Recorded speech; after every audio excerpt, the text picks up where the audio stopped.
বুনিয়াদপুরের সরাইহাট এলাকায় জমি সংক্রান্ত একটি বিতর্কের জেরে গ্রেপ্তার করা হলো প্রাক্তন চেয়ারপারসন কমল সরকারকে।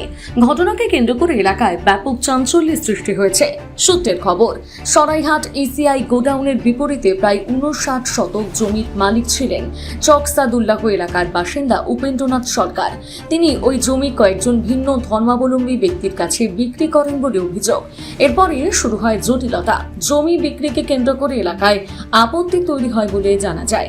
আর এই জমি সংক্রান্ত মীমাংসার ক্ষেত্রে আর্থিক লেনদেনের অভিযোগ ওঠে প্রাক্তন চেয়ারপারসন কমল সরকারের বিরুদ্ধে।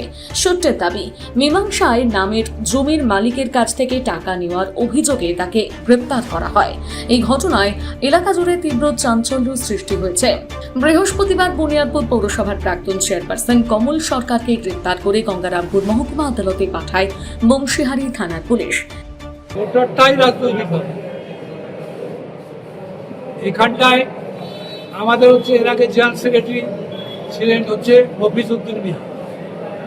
তাকেও একটা 25 সালে বলছে কনস্টেবল অ্যাপয়েন্টমেন্টের সময় নাকি তিনি কার কাছ থেকে টাকা পেয়েছেন। 25 সাল, এখন 26 সাল চলে গেছে অর্ধেক। তারপরে অভিযোগ আসবে। তার আগে কেউ অভিযোগ করলো না, কিচ্ছু করলো, এবং সেখানটায় তাকে গ্রেপ্তার করে বাড়ির থেকে নিয়ে চলে আসা।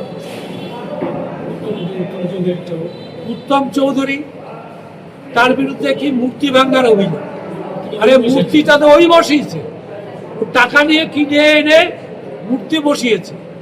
তো সেখানটায় তাকে উল্টা কেস দিয়ে ঢুকিয়ে দেওয়া।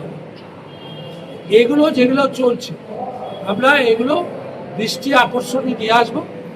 জেলার যারা আমাদের জেলার মূল যারা প্রশাসক আছে তাদের, এবং আমরা বিচার চাইব ওনাদের কাছে। আমরা দেখছি তারপরে কি হচ্ছে। বুনিয়াদপুর থেকে বিশেষ প্রতিবেদন, নিউজ টুডে।